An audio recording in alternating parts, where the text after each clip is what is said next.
The polished silver handcuffs resting on the mahogany desk weren't a prop. They were a threat.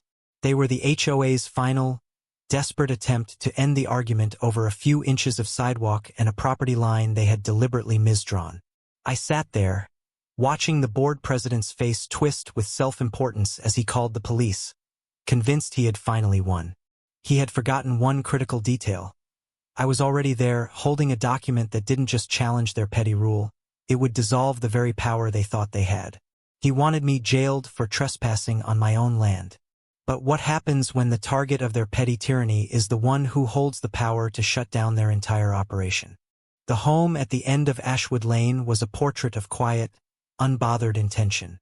It belonged to the homeowner, who had chosen this specific, unassuming subdivision for its promise of predictable calm. After a career spent navigating the labyrinthine, high-stakes pressure of the judicial system, the deepest desire was for solitude and uncomplicated peace. The life built here was a deliberate contrast to the drama of the courtroom. Evenings were spent on the porch, watching the late afternoon sun burnish the deep red brickwork of the house, or maintaining the meticulously arranged drought-resistant garden that bordered the small yard. The community, Willow Creek Heights, was designed with the uniformity so often seen in planned developments, a sea of conforming lawns and identical mailboxes.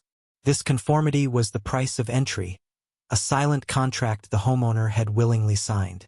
Yet, what was initially perceived as simple order soon revealed itself to be a rigid, almost petty obsession with control, all maintained by the Willow Creek Heights Homeowners Association. The HOA, under the unwavering leadership of a man named Mr. Alistair Finch, had a reputation less for community betterment and more for microscopic surveillance. Finch was not a man of grand, sweeping vision. He was a man obsessed with lines, property lines, architectural lines, and the narrow lines of his own restrictive interpretation of the covenants. The source of the eventual seismic conflict was initially nothing more than a strip of land, a small, unassuming earthen shoulder between the homeowner's well-defined, private property line and the shared asphalt of the cul-de-sac. It was a space so negligible it was functionally irrelevant, yet it was the only piece of ground where the homeowner had permitted a single, vibrant burst of color, a small patch of wildflowers, to grow, a subtle act of nonconformity in the beige landscape. This tiny, wild strip of color, barely a foot wide, represented a subtle disagreement over where the homeowner's responsibility ended and the HOA's began. It was an oversight, a technical ambiguity in the original plat map that no one had ever bothered to resolve. And for Alistair Finch, that ambiguity was an opportunity. It was the crack through which the full force of their self-appointed authority was about to pour. The homeowner was prepared for tranquility, but completely unprepared for the escalation of a petty gardening rule into a full-blown legal crusade. The simple desire for peace was about to be met with the full, absurd weight of petty, bureaucratic tyranny. The war didn't begin with a declaration. It began with a piece of paper. It was a brightly colored violation notice, slipped beneath the front door, citing the single foot-wide strip of wildflowers for non-conforming landscape aesthetics and unauthorized use of common elements. The accompanying fine was nominal, almost insulting, yet the language was anything but.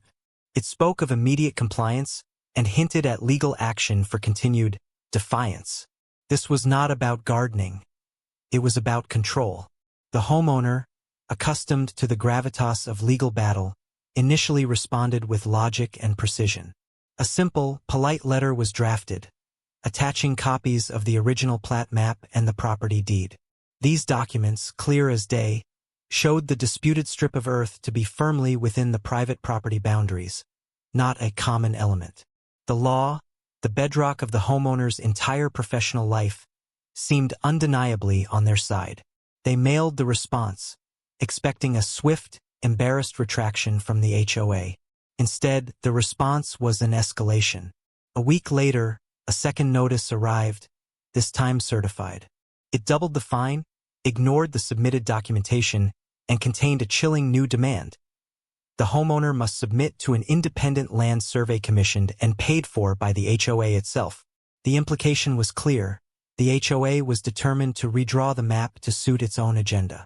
This was the moment the game changed from neighborly disagreement to organized harassment. The quiet peace the homeowner craved was systematically being dismantled by a board that operated on the principle that their rules superseded actual property law. Alistair Finch, the board president, now began a campaign of micromanagement that bordered on surveillance. His obsession with the homeowner's property went beyond the disputed strip of land. First came the demand to repaint the trim, citing a minute, barely perceptible fading from the original color palette, despite the paint being less than 3 years old. Then, a citation arrived for a non-approved bird bath, which was immediately dismissed but highlighted the sheer petty vindictiveness at play. Finch's primary weapon wasn't the rulebook. It was attrition. He wanted the homeowner to grow weary, to surrender the tiny strip of earth simply to make the harassment stop. The homeowner refused to be tired. This fight became a matter of principle, a cold case study in the abuse of delegated authority.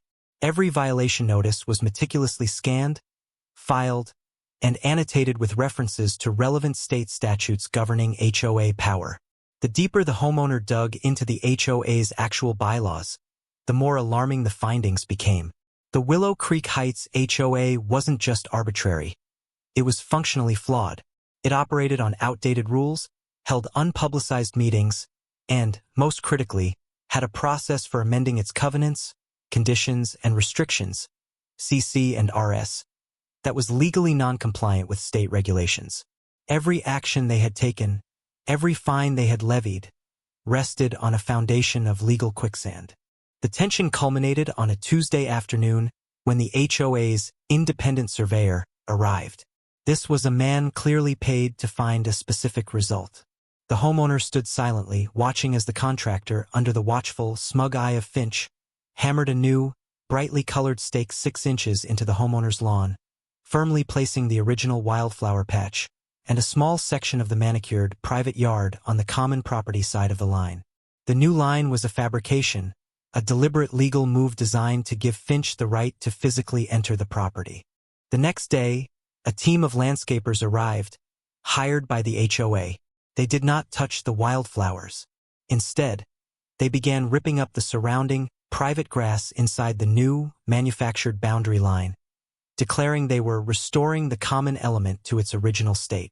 This was not aesthetic maintenance. This was an act of aggression, a physical violation of the homeowner's dominion over their own land. The homeowner watched this violation, not with a burst of immediate anger, but with a cold, terrifying calm. They let the landscaping crew finish their work, documenting every shovel of dirt and every shredded piece of sod. The trespass was now visually undeniably clear. The stakes were raised immediately when the next citation arrived. It wasn't about the flowers or the paint. It was a formal notification that, effective immediately, the homeowner's vehicle tag had been removed from the approved resident list, citing repeated, willful noncompliance, and antagonistic behavior.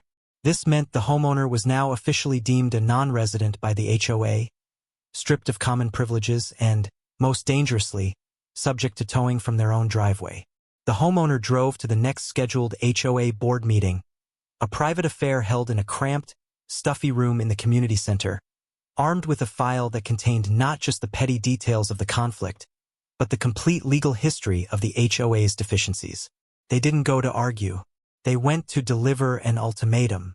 At the meeting, Finch, confident and theatrical, chose to address the trespassing fine first, the one related to the freshly moved boundary line. He declared that the homeowner was, as of that morning, legally trespassing on common property whenever they accessed the small section of their own garden. He called for a vote to levy a draconian fine that would escalate daily. Before the vote could be cast, the homeowner stepped forward and simply placed a small, folded legal document on the table. It was not a lawsuit. It was a formal request for an emergency injunction. It cited the HOA's non-compliant CC and RS, their failure to hold properly constituted meetings, and the documented physical trespass onto private land.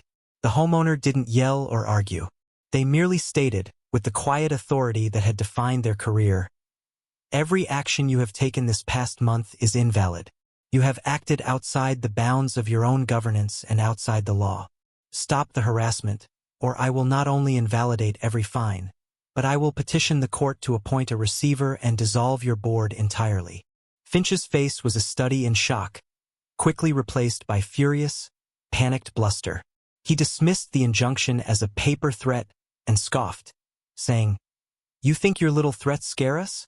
You're still trespassing, and if you don't leave this meeting, I'm calling the police to have you arrested." The homeowner paused, then delivered the final, bone-chilling line. "I suggest you check who you're talking to, Mr. Finch. You are threatening to call the police on a sitting circuit court judge." The room went silent. The threat of an arrest was now a colossal, irreversible legal miscalculation, not against a mere homeowner, but against the very system they believed they could manipulate. The handcuffs, once a metaphor for the HOA's control, were about to become a very real symbol of their epic defeat. The silence following the homeowner's revelation, "I am a sitting circuit court judge," was not the quiet of contemplation. It was the suffocating stillness of absolute, immediate panic. The room, crammed with the handful of HOA board members and a few confused residents, seemed to physically shrink around Alastair Finch. His face, moments ago flushed with self-righteous fury, went bone-white as the full, catastrophic weight of his actions descended upon him. He had threatened to have a member of the judiciary arrested for trespassing on his own, clearly defined property. He had abused his trivial power to commit a legal act of aggression, a physical trespass, against an individual who had spent a lifetime holding people accountable for precisely that kind of high-handed, deliberate misconduct. Finch attempted to recover with a weak, desperate chuckle. "A judge? I don't believe you. You would have disclosed this. This is ridiculous intimidation." The homeowner did not respond verbally. Instead, they reached into the file, past the petty violation notices and the flawed bylaws, and pulled out a single laminated card. It was not a business card. It was the official, state-issued identification bearing the Great Seal, their photograph, and the simple, undeniable title, Circuit Court Judge. They slid it across the table. It stopped directly in front of Finch, the glossy surface reflecting the sudden, ugly desperation in his eyes. The moment Finch's eyes darted away, the homeowner reached for the phone on the table. "You called the police, Mr. Finch. I believe I should confirm the call." The phone call was devastating in its simplicity. The homeowner did not identify themselves as a resident or a complainant.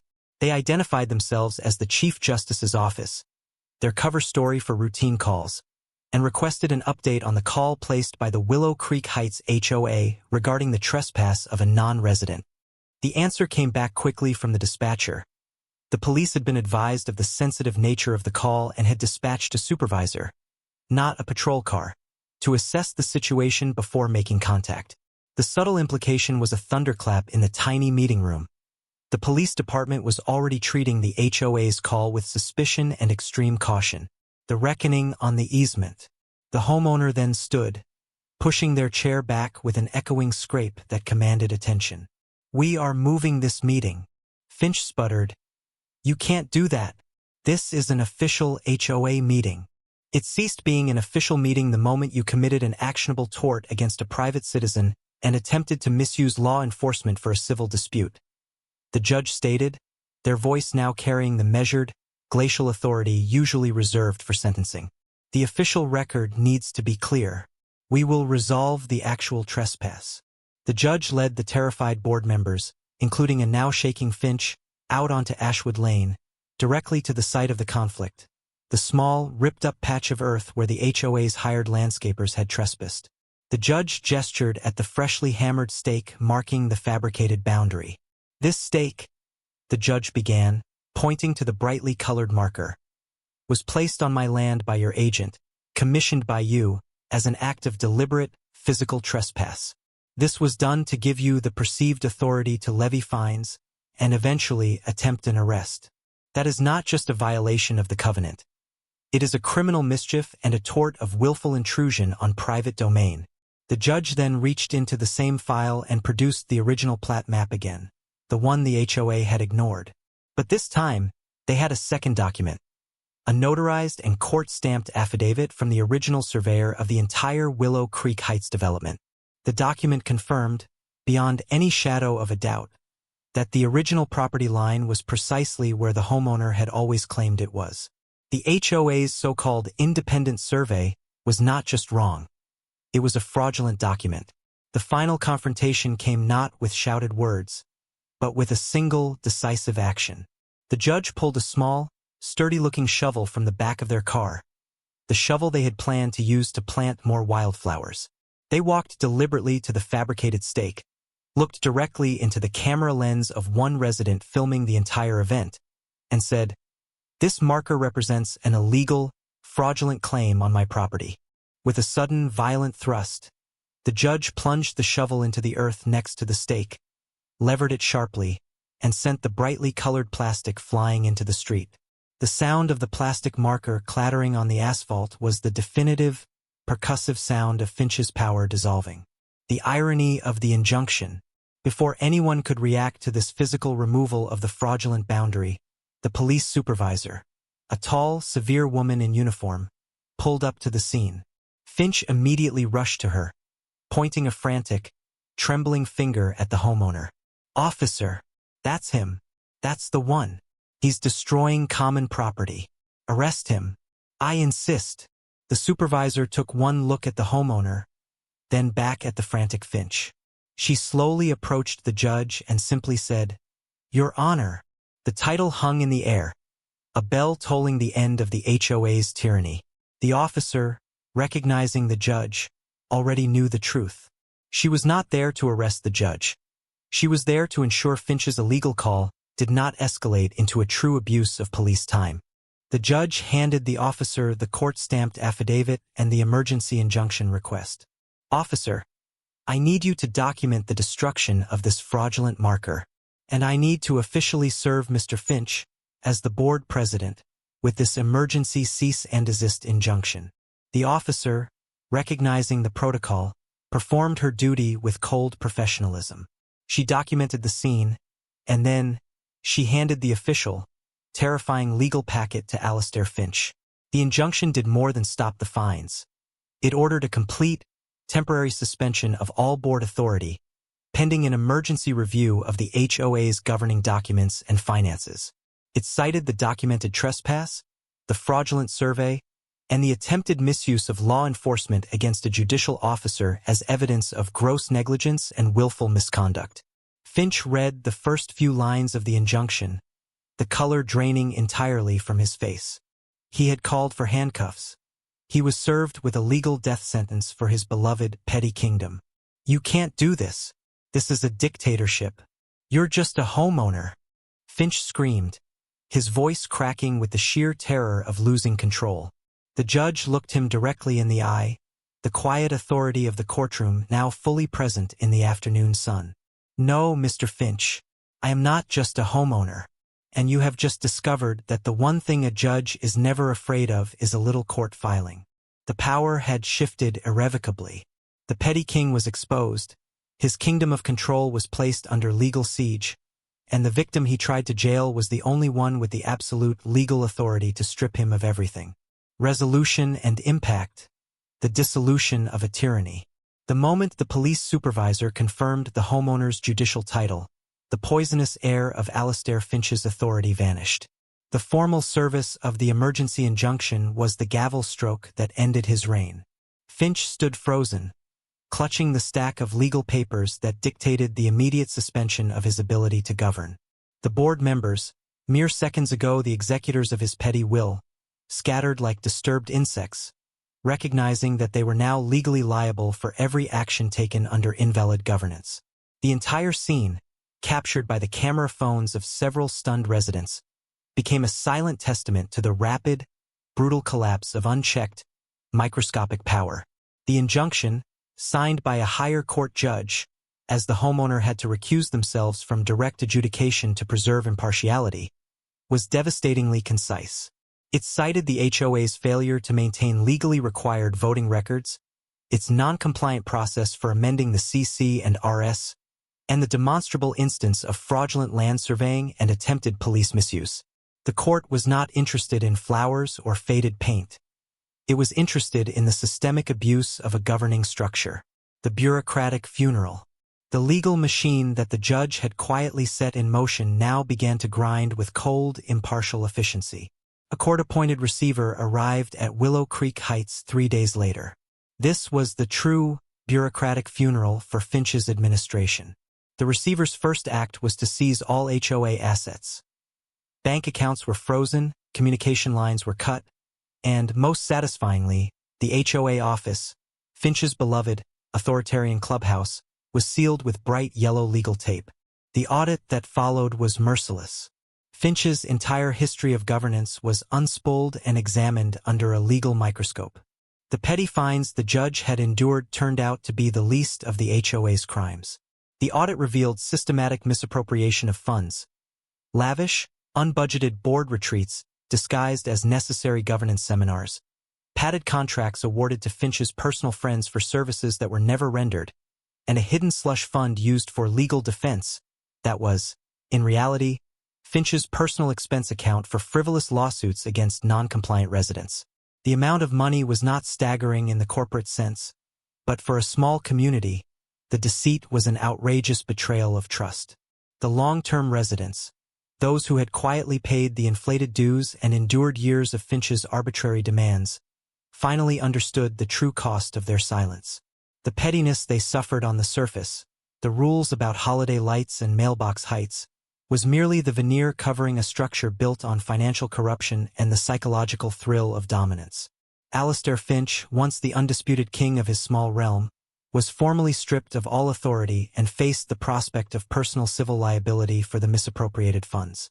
The tables had turned completely. The man who had tried to put the judge in handcuffs was now forced to sit across a mahogany table from the court-appointed receiver, answering for every single dubious expenditure he had authorized. The smug confidence was replaced by a terrified, stammering defensiveness, a final, satisfying collapse of his arrogant persona. The return to peace. The long-term impact on Willow Creek Heights was profound. 6 months after the emergency injunction, the court's final ruling was delivered. The Willow Creek Heights HOA, as constituted under Alastair Finch, was permanently dissolved. A new community organization was mandated, built from the ground up with legally sound, state-compliant bylaws, required training for all future board members, and, critically, court-imposed transparency requirements for all financial dealings. The poison was systematically flushed out of the system. For the judge, the change was immediately visible and deeply felt. The first act of the receiver was to formally recognize the judge's original property line.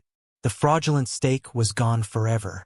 The bare patch of earth that Finch's landscaping crew had ripped up was quietly sodded over, and the small cluster of wildflowers, the original source of the microscopic war, were now allowed to thrive, a colorful, small symbol of hard-won defiance against uniformity. The judge settled back into the solitude they had originally sought. The evenings on the porch were now genuinely peaceful. They had not only defended their own tiny corner of land but, in doing so, had leveraged their immense, specialized knowledge to cleanse an entire community of a silent, corrosive tyranny. The judge had not used their power for personal vengeance, but for the restoration of due process and accountability, demonstrating that the true measure of justice lies in the defense of the seemingly smallest principles. The judge's story became a quiet legend in the neighborhood, a tale whispered not about a flower bed, but about the terrifying consequences of mistaking a technicality for total control. The one person Finch believed was the most vulnerable, the non-compliant resident, turned out to be the one force capable of dismantling his empire entirely. The lesson was stark. When you choose to play the legal long game, be certain you know the rules and, more importantly, be certain you know the players. The judge never ran for the new board. Their work was done. The peace they desired was secured, not through retreat, but through absolute victory. The ultimate takeaway from this conflict isn't the irony of the judge versus the HOA president. It's the chilling reminder that tyranny often begins in the smallest places, like a foot of dirt or a faded trim color, because small tyrants crave the absolute compliance of their immediate domain. But when those tiny tyrannies collide with the unwavering, cold clarity of the law, and the person wielding that law, the collapse is not just inevitable. It is total. The judge looks out over the yard, where the wildflowers are brighter than ever, thriving on land that is undeniably and legally theirs. Finch is gone, the board is dissolved, and the quiet of Willow Creek Heights is finally, truly earned.